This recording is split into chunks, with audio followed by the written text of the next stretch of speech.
Hey everybody, George here again with another episode of the In Good Spirits podcast. Again with my friend here, Chris. And for some of you who remember the old show, you might remember the illustrious, enigmatic MJ. Hi guys, thanks for having me. And nice to meet you, MJ, officially. So Yeah. yeah, we're excited for another episode here. And George, in this one, I think we were covering Bottled in Bond, which you wrote about. You wrote an article. Was that about a year or so ago? And Something like that, yeah. what publication was that? Uh, Most of my stuff ends up in Artisan Spirit magazine. Okay. Good people over there. Yeah, absolutely. But So this is a very popular, kind of been a up and coming topic in recent years. But why don't you tell people what bottled in bond means? Because if you see it on a bottle, it means something very specific. so the Bottle and Bond Act of 1897 was so. First off, the history of whiskey in the United States. Back before then, there was very little to no regulations on what could or couldn't be in the bottle. There's no TTB, there's no ATF, there's no nothing. So pretty much a distiller could do whatever the hell they want to a spirit, like put iodine in it, put tea in it, not even really age it in barrels, use shitty barrels, whatever they want to do to make it look like it's an older whiskey, and put it in a bottle. And there was like lower alcohol than it should have been, all this other really terrible shit. And there's a pretty notable guy that you'll see on a lot of labels from a certain distillery, but Colonel E.H. Taylor was one of the distillers who backed the proposed legislation for the Bottle and Bond Act. He and the Secretary of Treasury at the time were the two biggest names attached to it, but a bunch of other distillers. And they wanted to put something into place to regulate whiskey where everything in the bottle had to be from one single distillery. It couldn't be sourced from anyone else. And the distillery on the label had to be the distillery that had the juice in the bottle. It had to be aged at least 4 years under government supervision back then. Now it's in a bonded space. The government's not really watching it, but so anyway. But also, there are no additives of any kind except for water to bring it down to exactly 100 proof. And those are the big things of the Bottle and Bond Act, but Oh, so it has to be 100 proof. I knew it. In my mind, I thought it had to be at least 100, but it has to be exactly 100 to be bottled in bond. Is for what you're saying? Bottle and Bond, exactly 100 proof, no more, no less. But Okay. real fun fact for everyone: Colonel Edmund Haynes Taylor was a Kentucky colonel, not a real colonel. He had no military background. He's a lot like Colonel Sanders. It's an honorary Brandy. honorary title uh, be, given him by the great state of Kentucky for his great representation of the state. He has no military experience of any kind. Looked great on the bottle, though, I have to say. I Oh mean, yeah, Colonel E.H. Taylor. I mean, it sounds great. but despite talking about him on all this, we're not drinking his whiskey today. No. So yeah, I think the first one we're drinking is more of a local whiskey to us. And George is popping up that bottle. This is from McKenzie Distilling in the Finger Lakes. Yeah, I've had some of these. Sorry, go ahead. Finger Lakes Distilling, the McKenzie line. Yes. Yes, and it's a distillery that's been improving rapidly over the last few years. And I've sampled some at some whiskey tastings over the last couple of years, and stuff's really coming along in a great way. Oh yeah, they actually just hit their 10-year anniversary, and they have become. So, I've had a lot of conversations with people who are not sold completely on craft whiskey, simply because it's young, it's not refined yet, people are still finding their path, blah blah blah. And I pour them this stuff and some of their other products, and be like, well, here's the future of everyone else in craft. Okay. This is what's coming. And people are their minds are blown. Yeah, they do a great job, absolutely. You Yeah, said doo doo. yeah, and especially in our area, which is the Rochester Finger Lakes region, distilling's popped up. Finger Lakes distilling was relatively early around here, but distilling in Rochester in and around our area has exploded. But having been around for 10 years makes them kind of a standout and outlier in our area. Oh, absolutely. And actually, Brian McKenzie, the founder and owner, was one of the key people in getting the New York State Farm Distillery laws passed, which made New York one of the best places in the country to make Huge. spirits of any kind. Yeah. But Farm anyway, distilling, farm distilling and farm brewing are huge. Making sure using New York State grains and processing, they've been great regulations for the expansion of both brewing and distilling here in our state. but for those of you who don't really care too much about New York because you're not from here, let's talk about the whiskey. Yes, So this is, sharp. oh, Yeah, go ahead. it is Bottle and Bond, as is the theme today. It's a wheated bourbon, so it's corn, wheat, and barley. And this one is 4 years old. Definitely has a bit of sharpness on the nose. It's got that some real high notes on the nose, like almost a little bit of that rubbing alcohol note on the nose. Not in an offensive, like sting the nostril kind of way, but it's got some real sharpness to it. It's sharp, but it's bright. It's Yeah, bright. This kind of feels like spring to me. Just kind of these fresh flavors just popping out on the nose. It's really nice. I get a you lot of definitely that. smell the corn. It's got some rounded notes on it though. Yeah, like rich, roasty corn, caramel, vanilla, and it's a little like nose hair curling in the best possible way. Like that exciting, like this is, this has This something is going to to be it. good. Yeah. Yeah.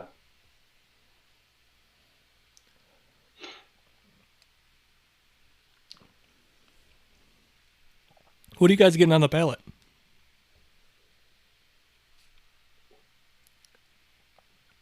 It's a tough one, isn't it? There's so much going on.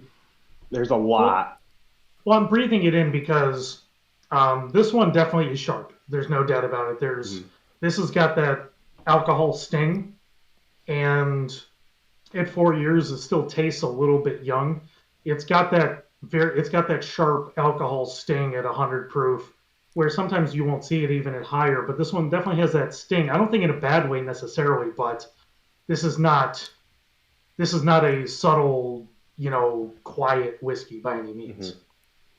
I think it would be bad if it were more subtle and quiet. Yeah, Like this No, is I this is, this is America. This is bourbon. Yeah, it rolls really nice though. Like I don't feel like it punched me in the face with that alcohol.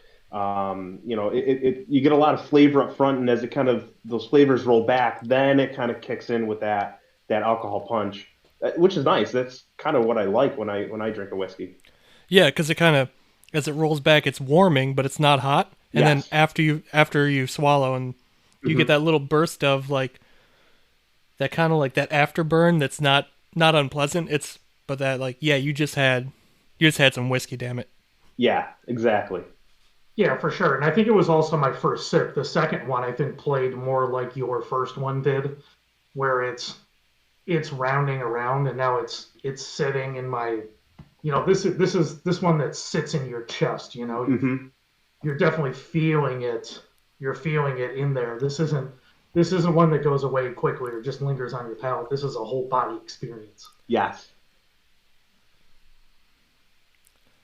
And are you guys getting like, along with the caramel, the vanilla, the roasted corn, all the usual suspects, but like a dried fruit and walnut oil kind of thing going on?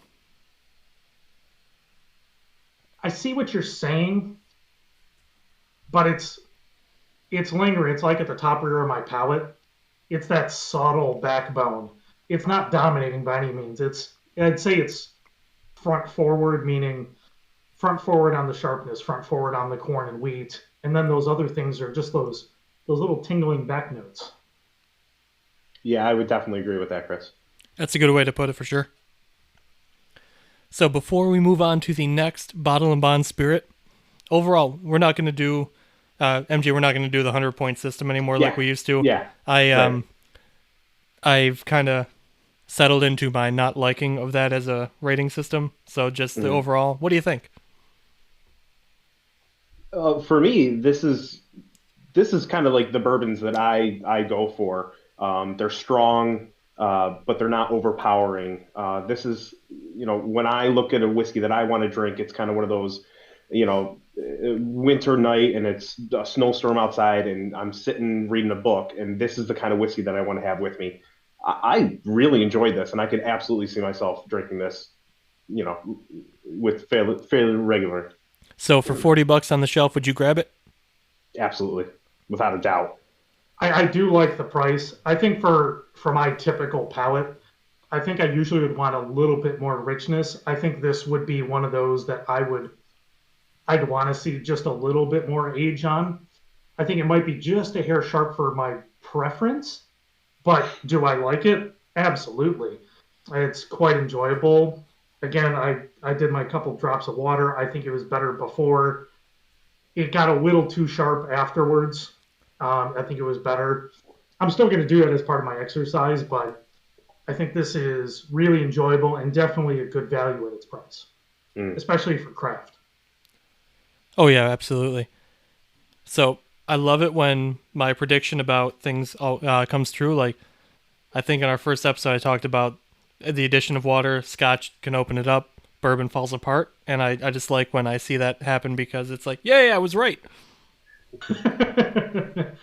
It's weird because when we were doing the spirits competition judging, sometimes I really loved it after, but sometimes you're right, it does fall apart. And I'm not sure, I don't know what that signifies, to be honest. It's just a fact of the matter. But, anyways, I think this is a good effort and a place that I'm definitely following more closely as it's evolved over time. And I'm gonna go and say that it's probably one of my favorite distilleries in New York. Period. I think they're one of the better craft distilleries out there in general, and I think that with stuff like this Bottle and Bond, they're really hitting their stride, really not only giving the market what it wants, but they're making damn good stuff. But real quick, actually, a point I want to make about Bottle and Bond and craft whiskey, the part of it we just talked about in the beginning with the labeling distillery has to be the producer of the actual whiskey. It's a great proof of origin saying that we did not source this, we made this ourselves. It's no bullshit. Yeah, so when it says, Finger Lakes Distilling, that's exactly where that's from. And because this is craft and a lot of their grains are coming from our state too, which is it's a great thing. And New York has so much agricultural character that there's so much opportunity to really show the real source of where all the ingredients are coming from. Exactly, yeah. But now on to the next whiskey. So see, I'm excited about this one. Total opposite end of the spectrum of the Bottle and Bond whiskey thing. Not technically bourbon. It's a Tennessee whiskey.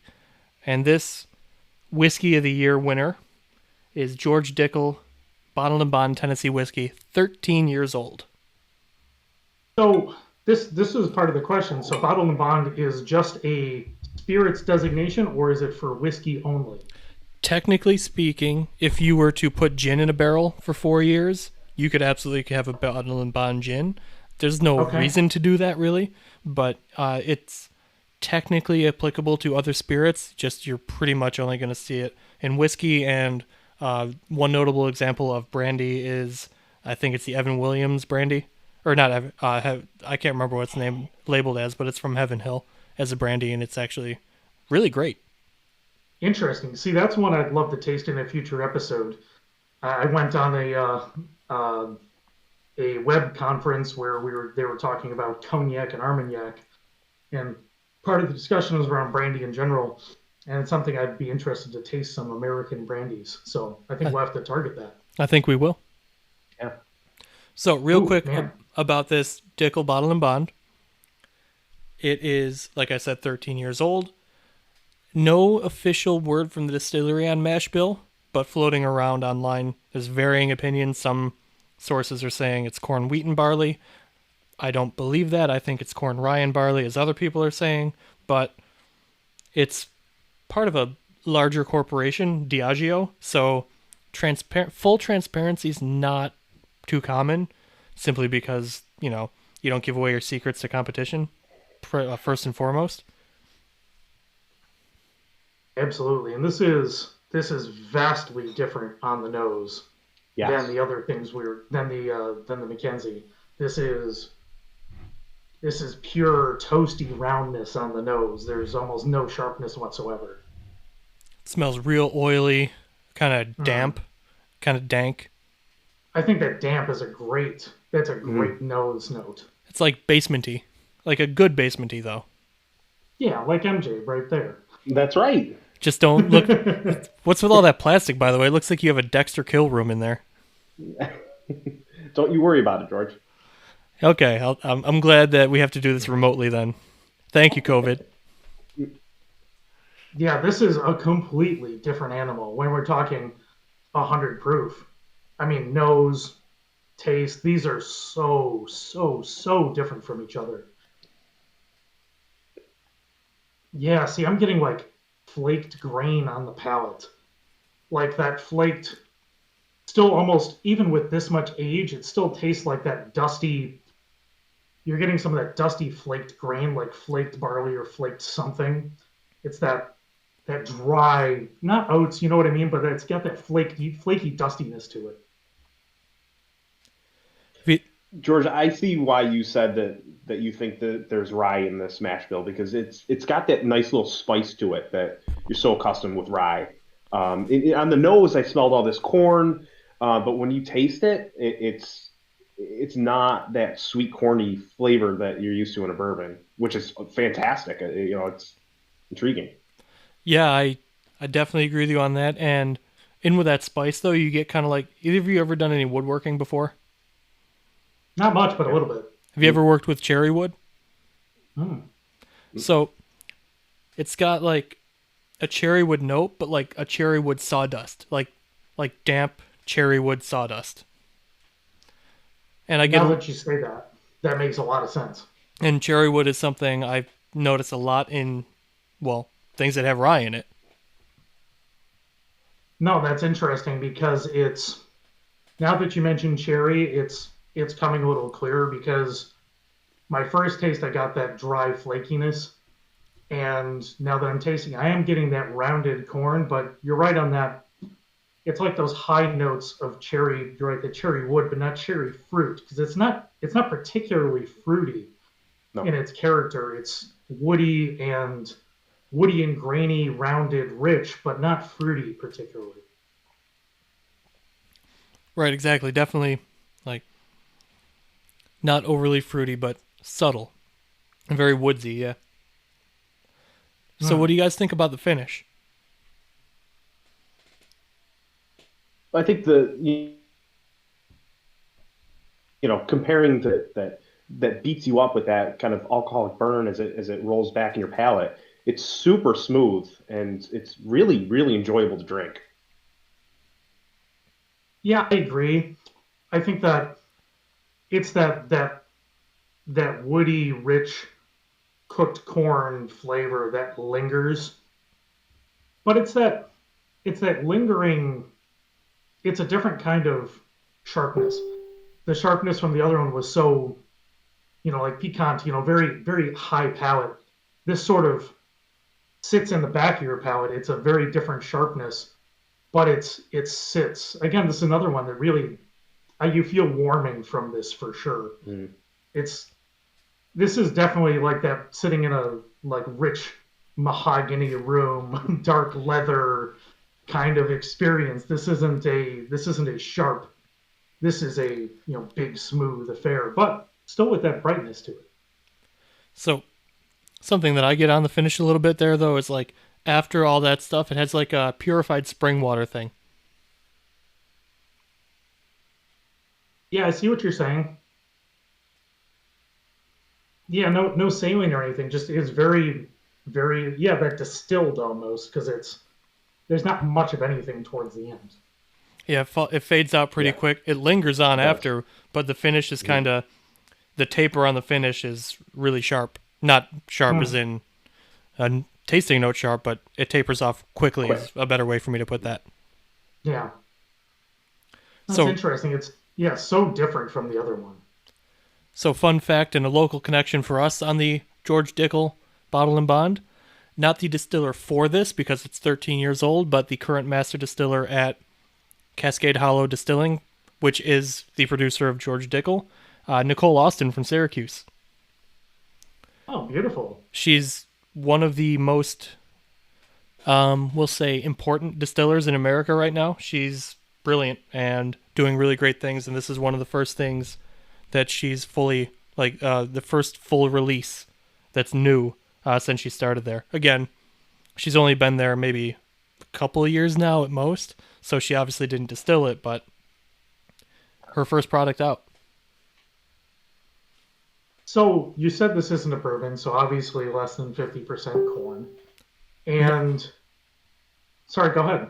Not actually why it's not a bourbon. It is more than 50% corn. The thing about Tennessee whiskey that actually would disqualify this particular one from being bourbon is the fact that it went through the what's called the Lincoln County process, which before barreling, the new make spirit is pumped through sugar maple charcoal. Oh, so is the bourbon designation means it can't have gone through any other process, or what excludes it from being bourbon, I guess? That is actually really up for debate. Okay. I guess you could technically possibly label a Tennessee whiskey as bourbon, but you wouldn't want to because it's not. Some people say yes, Tennessee whiskey is bourbon. Others say it's not. I personally say it's not. But I guess in theory, there's nothing saying you can't do the Lincoln County process to a bourbon. Yeah. But I've never seen something that's undergone the Lincoln County process be labeled as bourbon instead of Tennessee whiskey.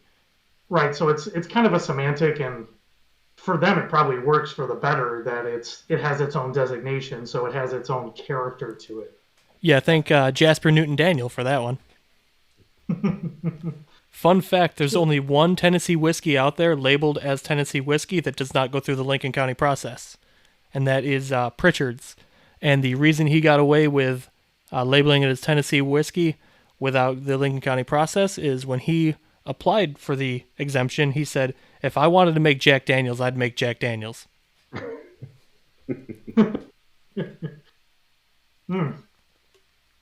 Man, so I mean, we've tasted two very different bottled and bond products.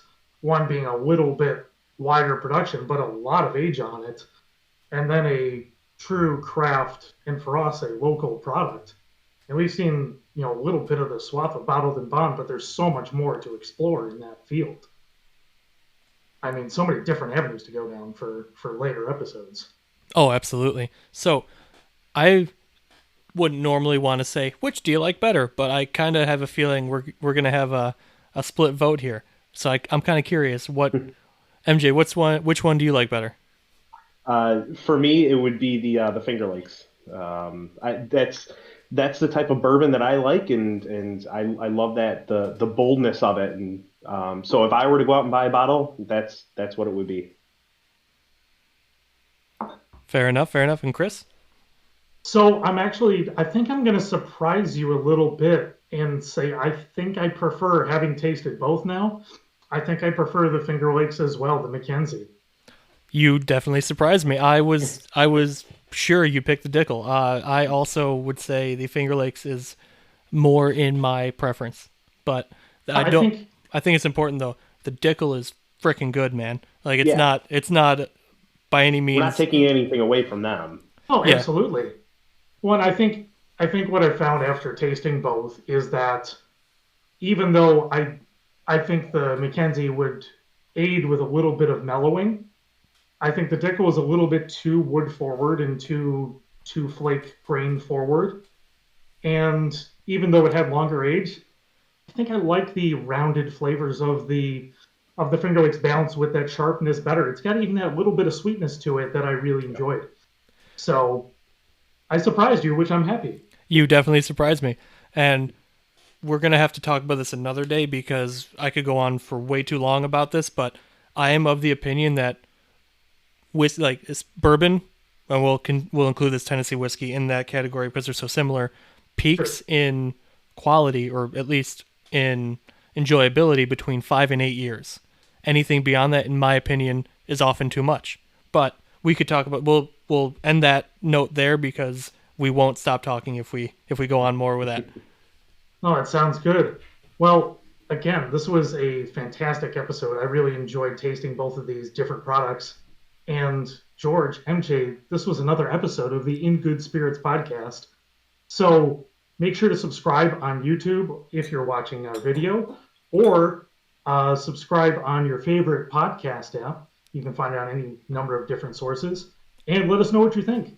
You can find me at Stromy. George, how can they find you? Find me on Instagram at Whiskey Jedi. I'll, once again, on the YouTube at least, superimpose some things. Beautiful. And we will let MJ speak for himself. I am incognito. Yes. So if anybody has any questions, reach out to Georgia Whiskey Jedi, and he'll direct it to me. It's because he's a serial killer. Look at that plastic on the walls. I mean, you got to lay low. Yeah. So thanks for joining us for another episode, and we will see you next time on In Good Spirits. Cheers. Thanks, guys.